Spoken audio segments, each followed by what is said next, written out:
They canceled my hotel room laughing. Sleep in the lobby, Nana. That was the message. No explanation, no apology, just a clipped text from my daughter-in-law sent 2 hours after my plane landed. I'd already checked my bag, powdered my nose in the restroom of the Marbella Grand, and sat patiently in the lobby with my coat folded neatly over my lap, the way my mother taught me to wait, with dignity, with still hands, with quiet hope that someone would see you and remember you mattered. But I wasn't seen. Not by them. I sat there under that gaudy chandelier, with the marble floor too shiny to be warm, watching polished people come and go. No one looked like they had ever been forgotten. I waited because I believed I was expected.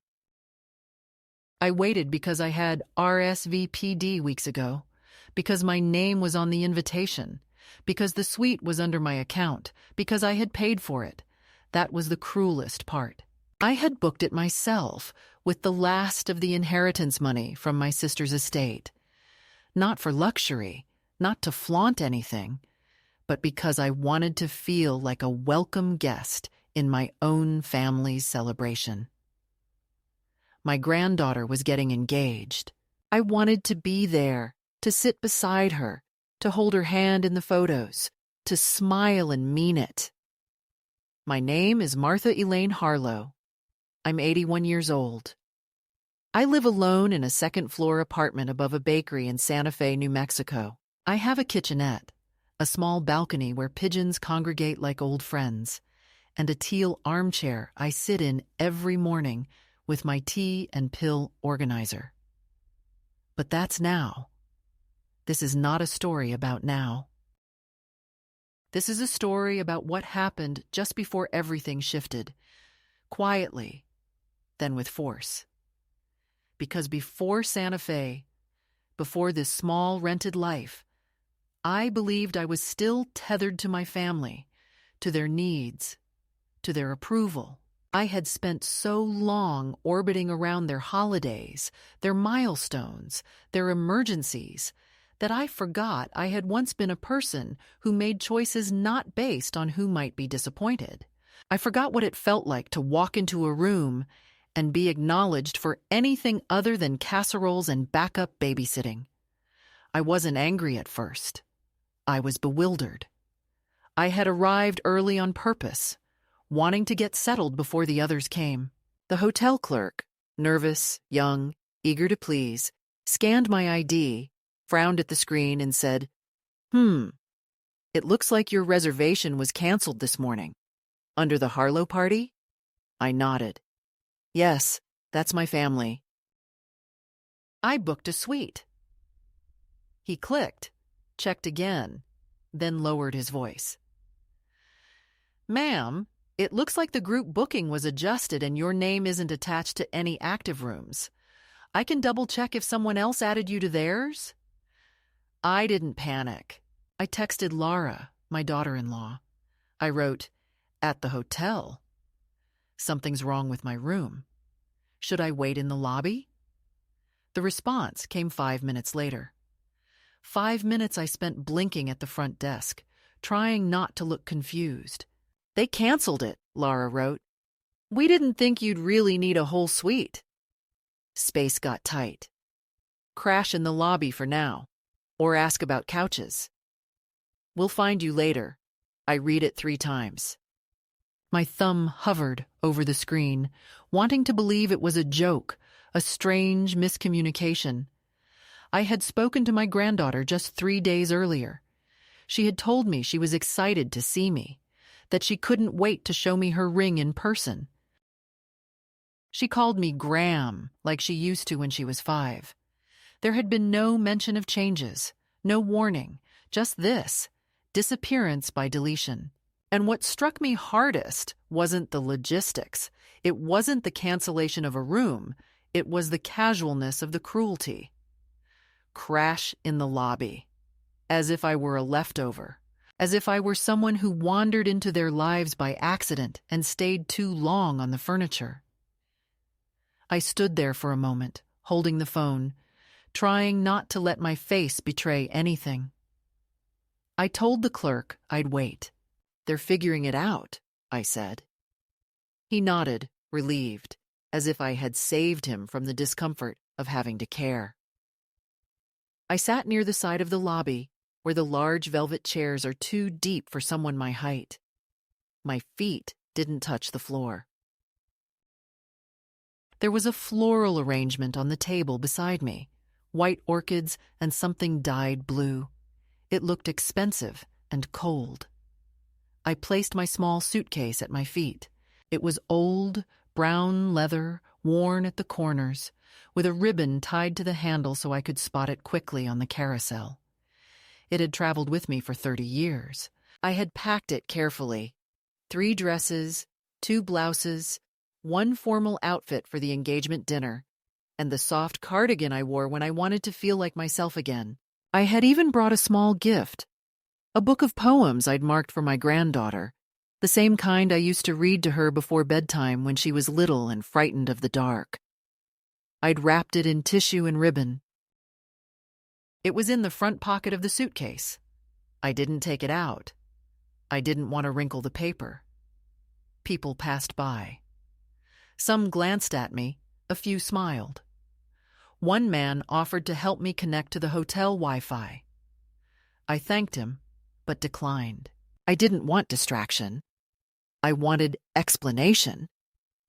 The hotel lobby grew louder as afternoon slid into evening. Guests arrived in sleek cars. The concierge stood straighter. The bellboys laughed more quietly. Music began to drift from the piano in the corner. I stayed where I was. My back began to ache. I shifted positions every 20 minutes. No one came. My phone remained still. I checked it once an hour. Nothing from Lara. Nothing from Daniel. Not even a courtesy message to say they were running late. Around 6 p.m., a tray of lemon water and cucumbers was wheeled into the lobby. I drank 2 small cups. I didn't want to leave for the restroom, afraid I might miss them, afraid I would lose my seat. I didn't want to look displaced. At 8:12 p.m., the concierge approached me. "Ma'am, are you still waiting for your party?" I nodded. "Would you like us to call them?" I hesitated, then gave him my son's name. He called. He frowned. "It appears the Harlow party is already checked in. They have 3 rooms listed. I'm afraid none are under your name." He paused, as if unsure whether to continue. "They're on the 7th floor. Would you like me to try the room line?" "No," I said. "Thank you." He offered me a blanket. I declined. I didn't want to look like someone who needed help. That was the moment something inside me shifted. Not cracked, not broke, but tilted just enough to change the horizon. I stood up and walked slowly to the window. Outside, the city lights pulsed against the glass like questions. I wasn't crying. I wasn't panicking. I wasn't anything, really. Just still. Like a record that stopped spinning but hasn't been removed from the player. This was the beginning, not the most painful moment. That would come later. But this was the point where I stopped explaining things away. When I stopped hoping someone would come down the elevator and say, "There's been a mistake. Come upstairs. Your place is ready," I realized they weren't coming. Not because they forgot, but because I wasn't needed anymore. I had become excess, unaccounted for luggage in their tightly packed itinerary. And the worst part wasn't the exclusion. It was how easy it was for them. How natural. As if they had rehearsed this. As if they'd been waiting for the right time to leave me out and pretend it was accidental. So I sat back down in that deep velvet chair, folded my coat again, and stared at my phone screen, glowing gently in the dim light. I didn't text anyone. I didn't ask why, because in truth, I already knew. The moment it became real was quiet, almost surgical. A small click of finality, not a dramatic gasp or a broken scream. It happened when I approached the front desk just after 9, my lower back already stiff from the hours of waiting. My lipstick faded, my shoes pinching slightly at the heel, the way they always do when I sit too long. I didn't expect much, not warmth, not clarity. But I still hoped for something that might make sense of it all. Some misfiled reservation, some human error that could be corrected with an apology and a keycard. The young man who had been there earlier had gone. In his place stood a different clerk, older, more composed, with the calm demeanor of someone trained to make disappointments feel procedural. I gave her my name again, this time slower, crisper, as though maybe articulation was the issue, not absence. She typed, her fingers moving quickly across the keyboard, eyes scanning the screen. Then a pause, not the kind that precedes correction, but the kind that signals the confirmation of something someone hoped they were wrong about. She leaned in slightly, her voice lowering the way people do when they suspect the truth might be cruel. "Mrs. Harlow," she said, "your party checked into their rooms at 3:10 p.m. today. 3 suites, all accounted for." I nodded once, not surprised, but needing her to continue. I needed to hear it out loud, the same way a person needs the doctor to say the word before the diagnosis becomes real. "Your name is not attached to any of them. There's no additional room reserved. I'm so sorry." She looked at me gently, too gently, and that told me everything. Pity has a tone, and once you've been on the receiving end of it enough times, you recognize it before it lands. I asked her to repeat the check-in time. She did, slowly, with care, as if repetition would soften the blade. It didn't. I asked if the name Daniel Harlow was used. She nodded. "Yes, that's the primary name on the reservation. He and his wife were the ones who modified the booking." That word, modified, sounded clinical, efficient, not like what it truly was. Not like what it meant, deletion. Not accident, not overbooking. A deliberate removal. I didn't ask more.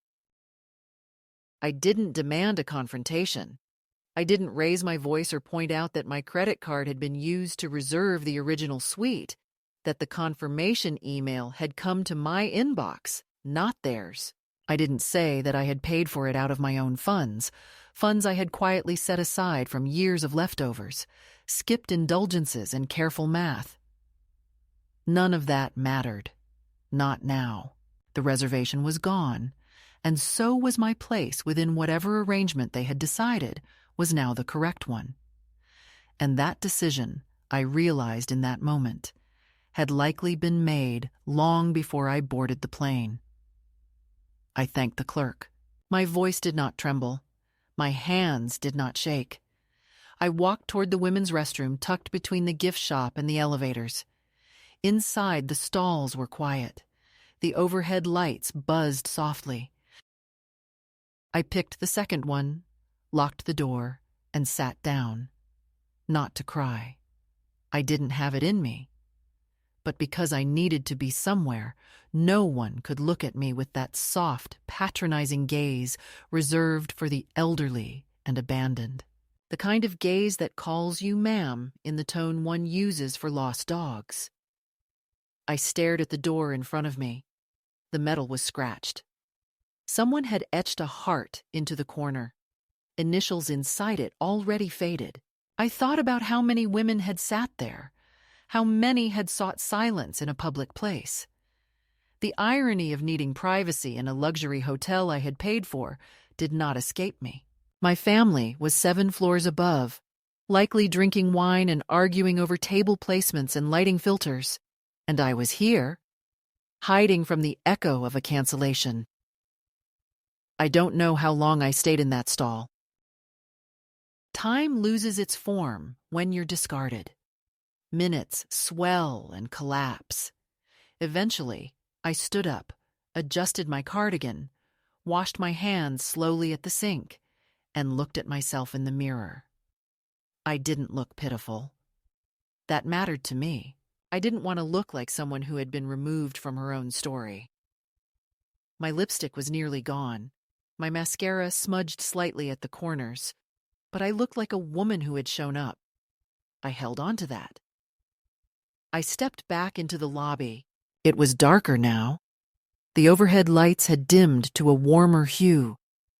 The evening crowd moved through the space like soft animals.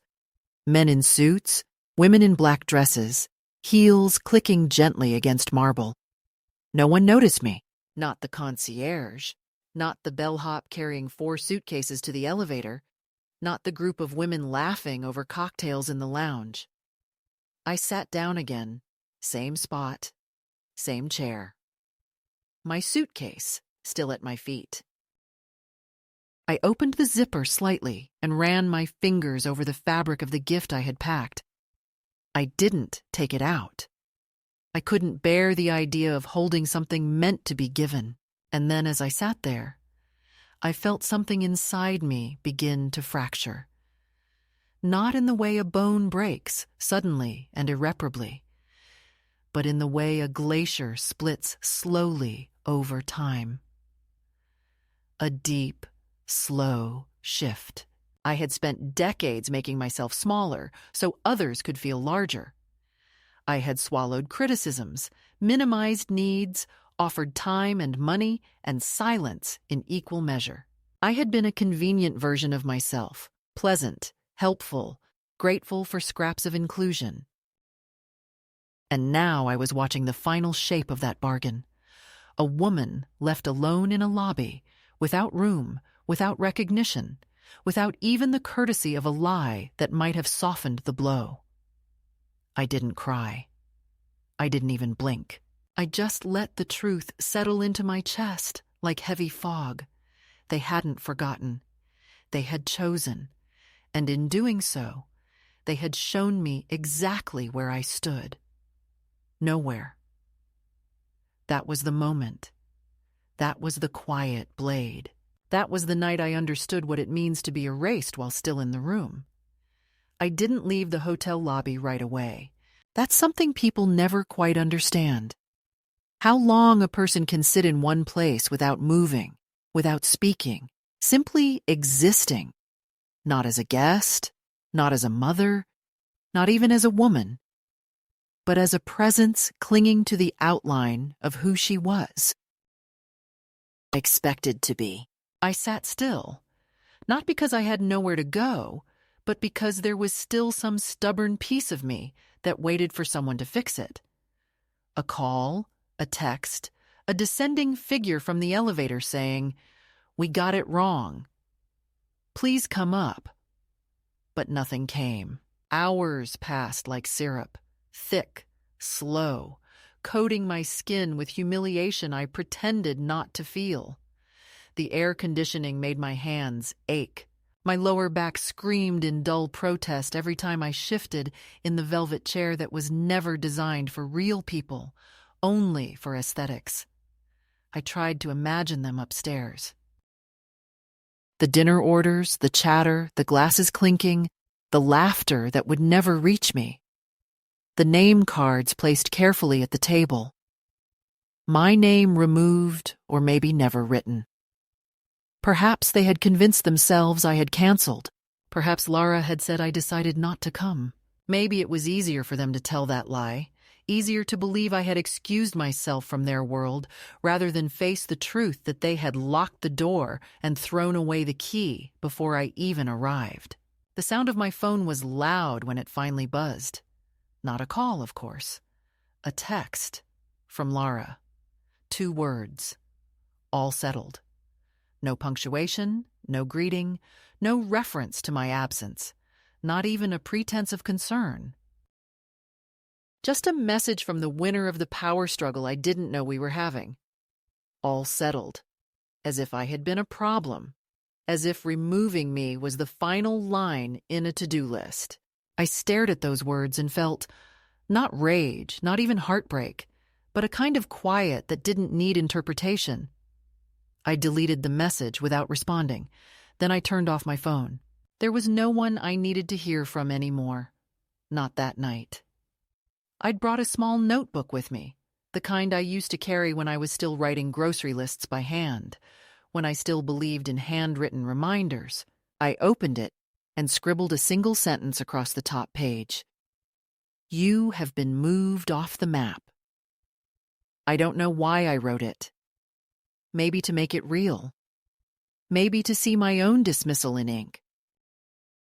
There's a strange clarity that comes from being completely discarded. You stop waiting for the knock on the door, for the apology, for the invitation back into the warmth. You begin to realize that you've been living at the edge of things for a very long time. And this was simply the first time they stopped pretending otherwise. At 11:47 p.m., the hotel manager approached me. I didn't notice him at first. I was too deep in thought, too still to be startled. He knelt beside my chair like someone cautious not to wake a sleeping animal. He wore a dark blazer and had the kind of face that had learned to smile for a living. But he didn't smile this time. "Ma'am," he said gently, "I've been made aware of the situation." I didn't respond. He continued, "It's not uncommon for group reservations to change, but this was unusual. I understand you were the original guest on the suite?" I nodded once. He hesitated. "Would you come with me for a moment?" I followed him. Not because I expected anything, but because standing felt better than sitting in that chair any longer. He led me to the elevator, pressed the button, waited in silence as it climbed, the numbers glowing softly with each floor. We reached the top level, penthouse floor. My heart began to beat harder, not with hope, but with confusion. I had never been on a floor this high. The air was different, quieter, more insulated, less public. He opened the door himself.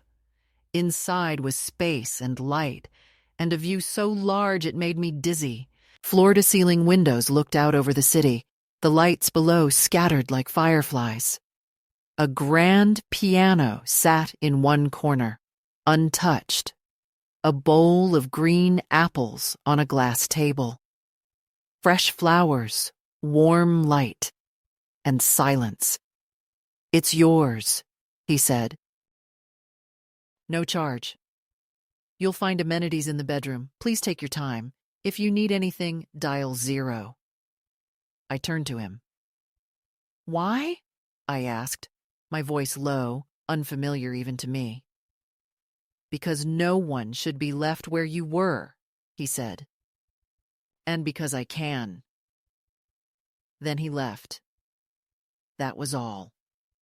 No grand gesture, no photo op, no pity in his eyes, just a simple act of correction from someone who had seen something wrong and had the authority to amend it.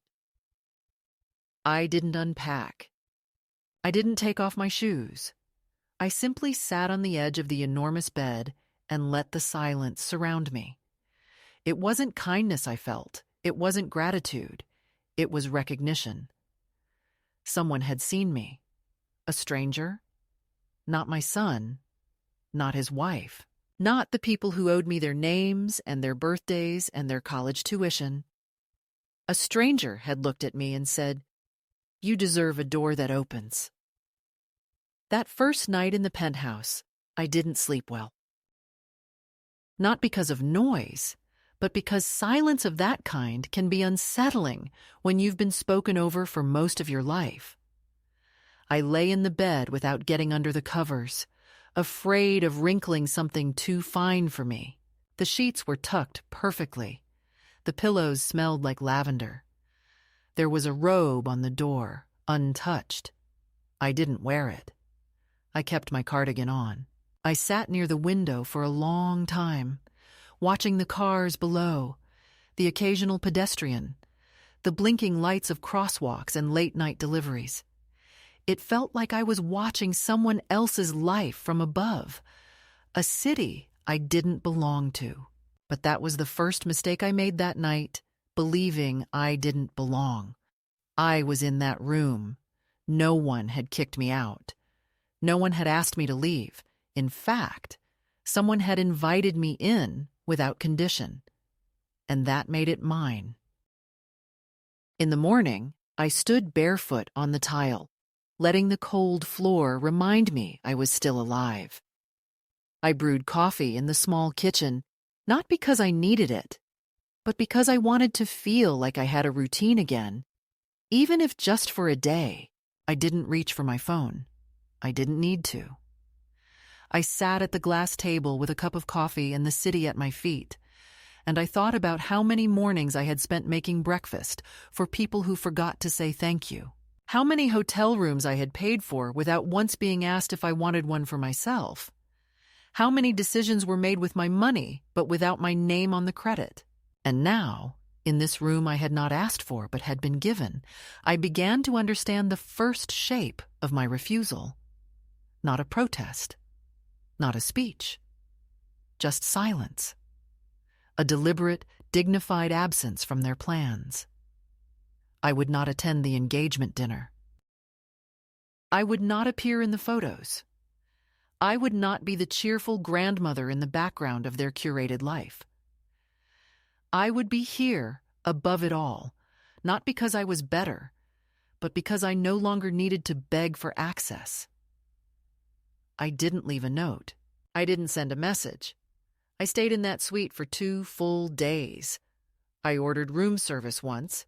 I walked the length of the carpet barefoot, just because I could. I sat on the piano bench and touched the keys softly, remembering the melody of a song I hadn't played since college.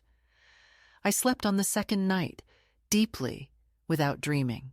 And when it was time to leave, I packed carefully, slowly, placing each item back in my suitcase like someone restoring a life, not abandoning it. I left a small envelope on the pillow with a handwritten thank you card for the manager. Not because I felt indebted, but because gratitude is a kind of closure. And then I left. Not back to my family. Not into their arms.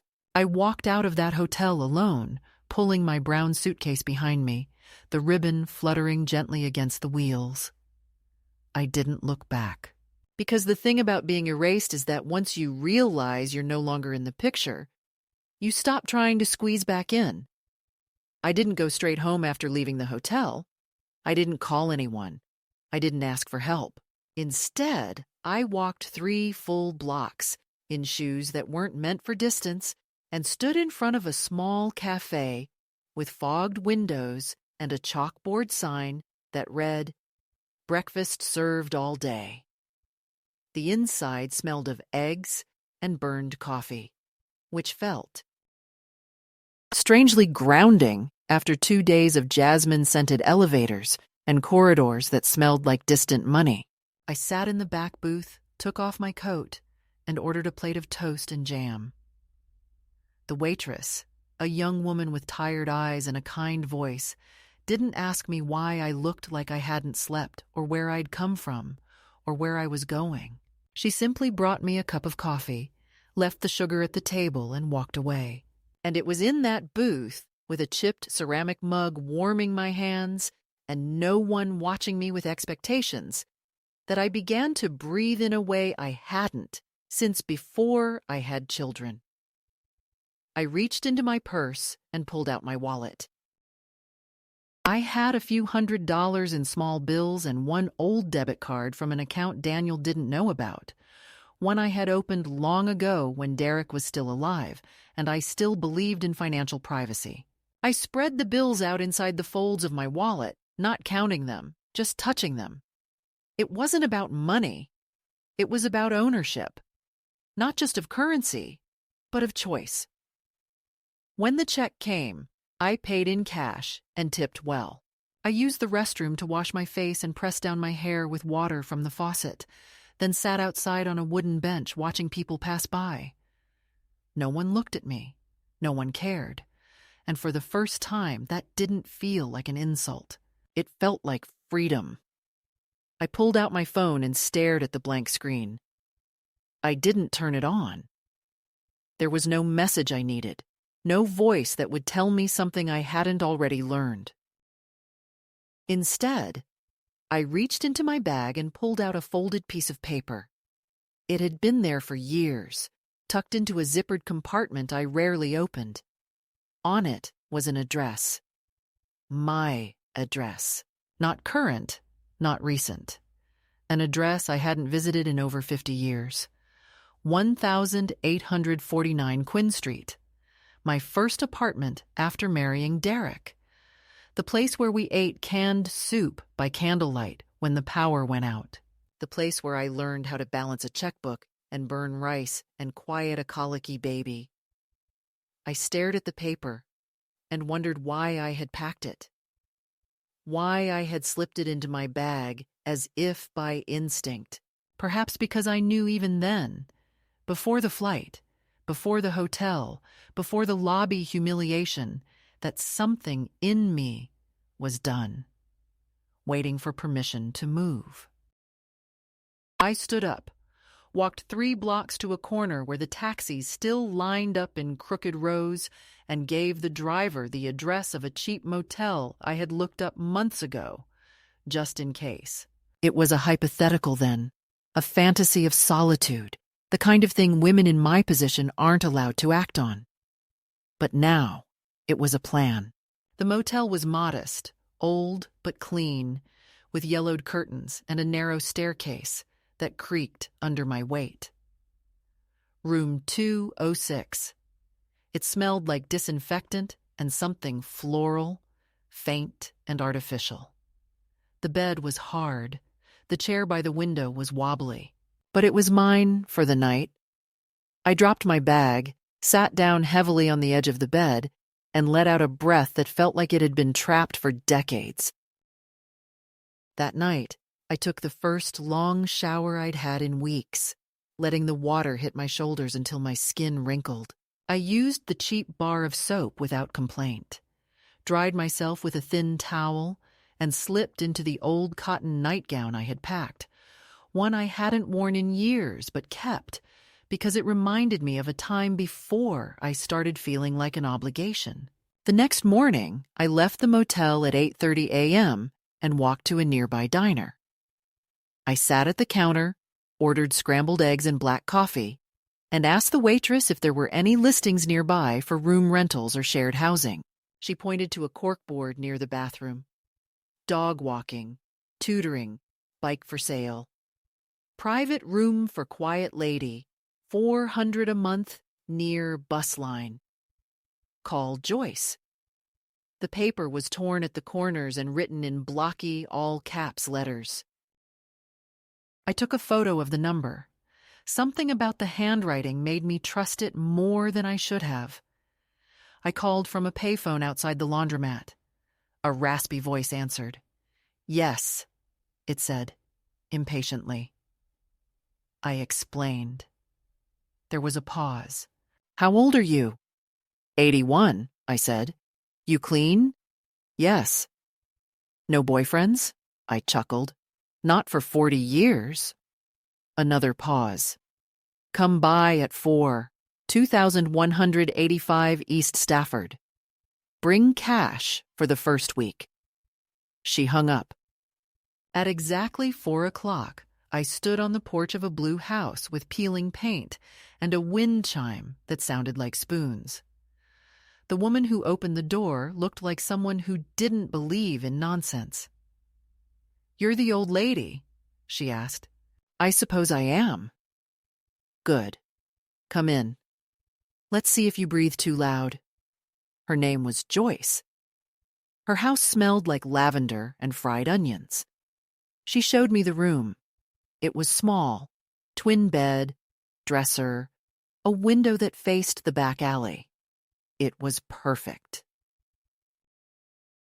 100 a week. No guests, no drama. You cause problems, you leave. We clear?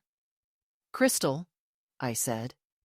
I handed her 5 20s and unpacked my bag. 3 blouses, 1 paperback, a photograph of my granddaughter when she was 7, holding a popsicle and grinning without self-consciousness. I placed it on the nightstand, then changed my mind and put it back in the drawer. That night, Joyce made grilled cheese and tomato soup. We ate in silence, side by side, at a too small kitchen table. She didn't ask questions. She didn't pry. She just said, "I hate eating alone." And that was enough. I slept well, better than I had in years. Not because the bed was comfortable, it wasn't, but because I wasn't listening for someone to need me or resent me or ask me to leave quietly. In the morning, I got up early and walked 2 blocks to a small cafe with a help wanted sign in the window. I asked if they were hiring. A woman with a fraying apron looked me over, asked if I had experience. I've raised 3 children, managed a house, worked weekends at a clinic, and never once called in sick. She shrugged. Trial shift tomorrow, 6 a.m. I said yes. That night, I ironed the only blouse I had with a collar and made a list of things I would need. Shoes that didn't pinch, a wallet that didn't make me feel like a visitor in my own life, a new notebook. I didn't think about Daniel or Laura or the family group chat I was no longer part of. I didn't care if they noticed I was gone. I had work to do. I returned not to my apartment above the bakery, but to the rented room at Joyce's, suitcase by my side as dusk settled across the little house, the wind chime tinkling faintly against peeling paint. At that moment, the silence felt more intimate than any family dinner I had ever endured, less a void than a promise. I unpacked slowly, leaving the photograph of my granddaughter tucked in the drawer, because I didn't need reminders of what had been taken. Instead, I needed the weight of my own absence to settle, to make room for what was coming next. I woke before dawn, before the kettle whistled in the kitchen, before Joyce stirred for her early shifts, and I dressed in my one nice blouse, the one with the lace collar, a deliberate memory of dignity planted in cotton. I left the house, stepping into pale morning light that felt crisp against my cheeks, and made my way to the diner where I'd had breakfast earlier in the week. The waitress, the one with the kind, tired eyes, looked up as I sat at the counter and nodded as if she had expected me. She poured black coffee without asking and slid a plate of scrambled eggs toward me. I didn't ask about anything or anyone. I simply ate, letting the hot eggs steady a part of me that had begun to tremble just under the surface, like a pendulum waiting for a signal to swing. After breakfast, I walked past storefronts that were just opening, their blinds drawn and lights blinking on like waking eyes. And I went not to the laundromat, but to a small public library. The smell of old books and dust. It felt like time I could touch, not the sterile hotel corridors or the polished veneer of my son's world. I borrowed a blank journal, crisp and waiting, and carried it back to the room. I wrote, "I am not silent. I am choosing where to speak." The journal felt like first breath after drowning. I wrote again, "I will answer only what feels necessary." And beneath that, "I exist by my own design now." That afternoon, I walked to a thrift store on the corner, one with glass jars of buttons by the register and wool sweaters piled high. I found a pair of comfortable loafers, slightly worn, for a price that felt like a kindness. I bought a new notebook, a pen that glided on the page, and a scarf, blue, wool, soft, so I could feel warmth on my neck again, not as an accessory, but as a self-given comfort. The cashier rung up my items without comment. Her eyes met mine with quiet approval, as if she recognized that I was purchasing more than cloth and paper. I felt a flicker of being seen, not as someone's guest or someone's mother, but just a woman claiming small parts of her life. That evening, I received a text. Not from the family, but from Joyce. "Dinner here if you like." No judgment, no intrusion. I smiled and walked back to her kitchen, where she served me fried potatoes and onions, and the plate felt heavy with simple generosity. We ate in silence again. I rinsed the dishes, and when she turned away, I moved closer to the window and whispered to no one. I remember how it felt to be trusted. The next morning, I put on the loafer shoes and went to the cafe where I'd asked about job listings. The manager, still wearing the frayed apron, greeted me with, "You back?" I nodded. Yes. She gave me a smock instead of an apron and put me to making coffee, cleaning tables, answering the phone. I worked steadily, not rushing, not trying to prove anything, but simply existing in a rhythm that was mine. At one point, a customer pulled a chair out and offered me a slice of his blueberry pie. I accepted it and smiled, and for the first time in days, felt the taste of being more than invisible. Later, the manager said quietly, "You're decent at this." That simple statement echoed in me like a bell. My phone rang that evening. Daniel's name flashed. I didn't answer. I let it go to voicemail. Later, I listened. He said, "Mom, where are you? Everyone's asking." His voice was tight, unsteady. I shut it off. I didn't return it. I didn't feel like explaining. Instead, I opened my journal and wrote, "Let them ask if they mean it.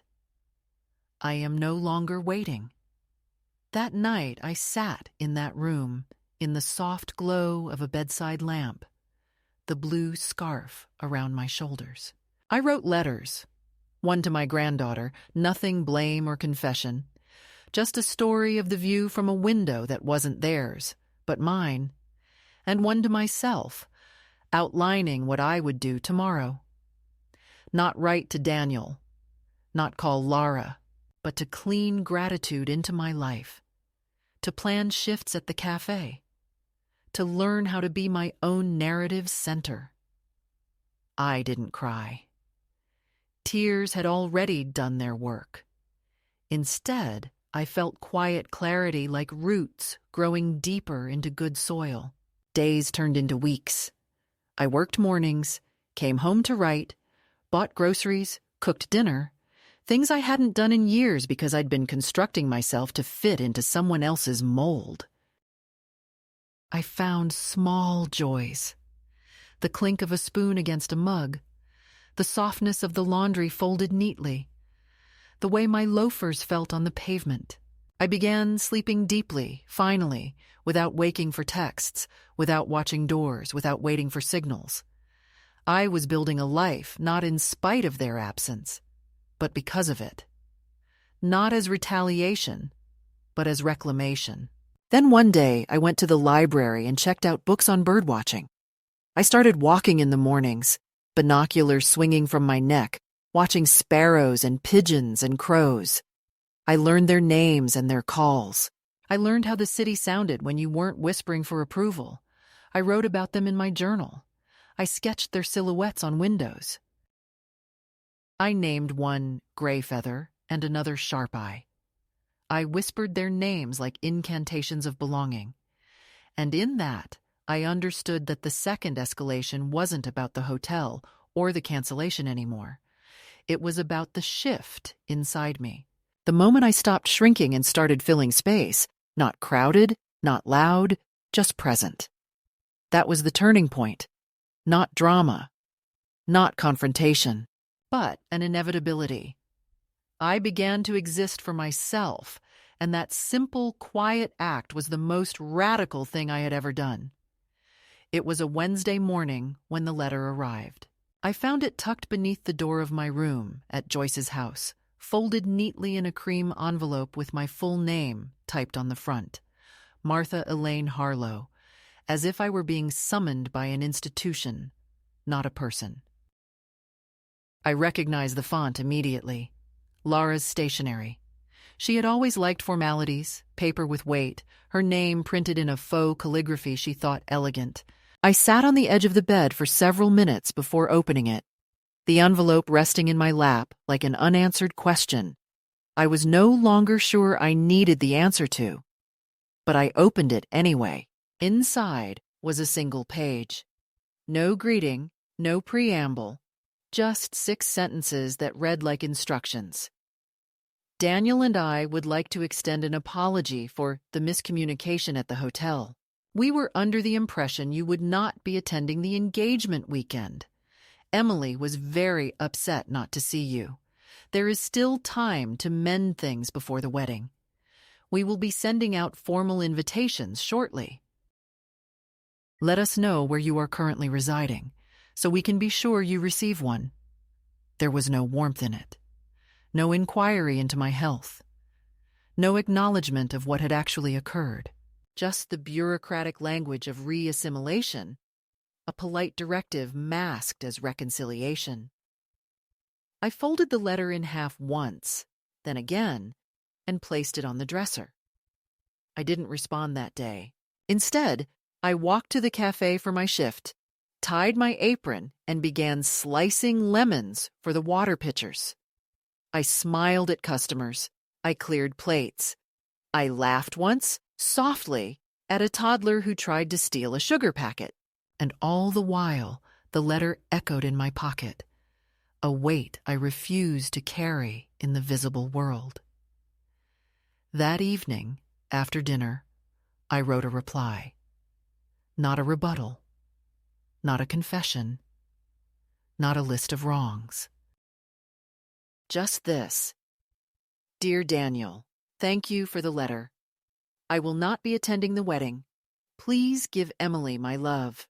I hope her life is full of joy, and I hope she learns to trust her own voice. I signed it with just my name, no mom, no title, and placed it in an envelope, sealing it slowly, like stitching a wound.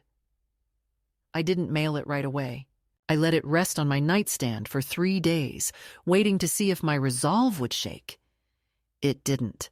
On the 4th day, I walked it to the post office, stood in line between a man mailing a birthday card and a woman shipping ceramics, and I placed my envelope into the outgoing box. That was the moment, not the hotel, not the room. Not the days in silence. This was the act. To refuse entry. To say, I am not returning. I am not waiting to be forgiven for existing in a way that makes you uncomfortable. I am not an obligation to be corrected. I am not your soft landing. I am done folding myself into margins you redraw whenever I begin to show. That night, I returned home and pulled out my old journal. I turned to the first page, where I had written, weeks earlier, "You have been moved off the map." And below it, I added, "But I have drawn my own now." Then I did something I had not done since I was 27. I bought myself a coat. A real coat.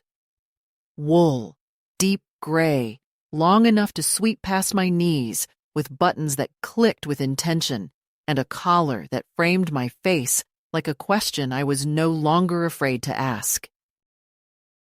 I tried it on in the thrift store mirror and stood there, examining myself, not for beauty, but for presence. I looked solid. I looked like someone with purpose. I wore the coat home. A week later, Emily wrote to me. A postcard. Just her handwriting. "Graham, I'm sorry. I don't know why they said you weren't coming. I wish you had been there. I miss you. No return address. No number. Just her name and the words. I held it in my hand, traced the loops in her script. I didn't write back. Not because I didn't care, but because she had said enough. She had told the truth, and that was more than her parents had ever offered. I placed the card beside the photograph in my drawer, and for the first time, I believed the memory it held. Not the curated family version, the real one, of a child who once loved me simply and without condition. 2 nights after that, I stood at the window of my rented room and stared into the street below. The wind chime clinked softly behind me. I was no longer waiting for anything, not reconciliation, not permission, not inclusion. I was not interested in mending what had been built to collapse. I had done something irreversible. I had sent the letter. I had bought the coat. I had refused the role of silent elder who absorbs other people's cruelty and calls it fate. I was no longer performing. I was living. Quietly. With purpose. On my own terms.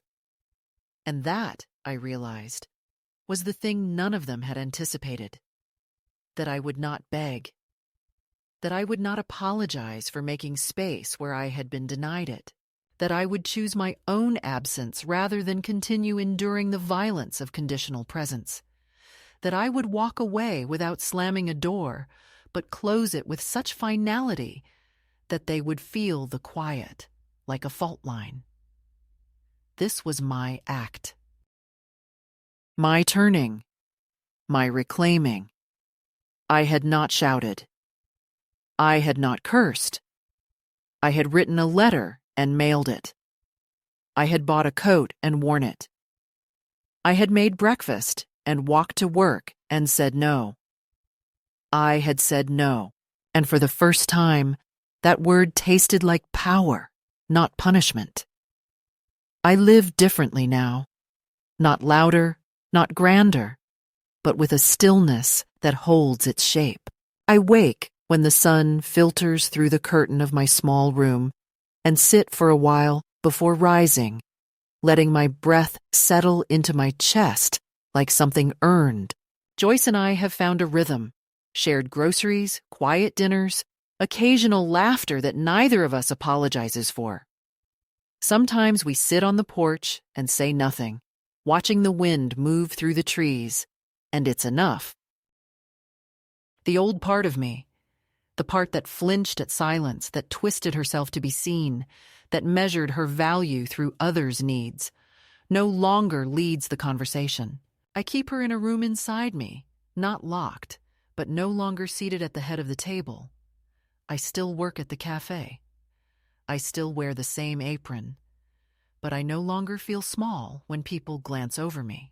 I know who I am behind the counter, clearing dishes and refilling coffee. I am not waiting for recognition. I have already seen myself. On Thursdays, I go to the library and sit near the window with a new journal and a blue pen, and I write. Not stories for others, not explanations, but small moments that belong to no one but me. The feeling of warm bread in the palm. The smell of lemon oil on Joyce's table. The memory of a younger version of myself sitting cross-legged on a floor in a cold apartment, holding a newborn and singing, without knowing if the song was right. Sometimes I think of Emily. I allow myself that. I picture her older now, maybe starting to ask questions her parents can't answer, maybe remembering the nights I read to her under soft blankets. I don't know if she will reach out again. I don't wait for it. But I hold a space for her, not expectation, not fantasy, just a quiet place where her name can rest without pain. I have learned to live without knocking on closed doors. I have learned to stop standing in doorways where no one opens from the other side. The hotel feels far away now. not in miles, but in texture. It was a beginning disguised as an ending. They had meant to shut me out, and they did. But what they didn't see, what they couldn't have imagined, was that in pushing me to the edge, they gave me the final freedom to walk away without need, without shame, without even the weight of bitterness. I am not angry. I am not sad. I am complete in a way I did not expect. My life is smaller now, yes, but it is mine. Every corner of it touched by my own choosing. And if I could speak to another woman, someone sitting quietly at the edges of a family table, someone who has swallowed her voice so many times it tastes like air, I would tell her this: you are not a relic. You are not a favor someone forgot to return. You are not a guest in your own story. You can leave the table. You can choose a different chair. You can sit alone and still be whole. There is life after invisibility. There is a world after erasure. And sometimes it begins not with a bang, not with confrontation, but with a suitcase packed carefully, a coat buttoned tight, and the gentle closing of a door behind you.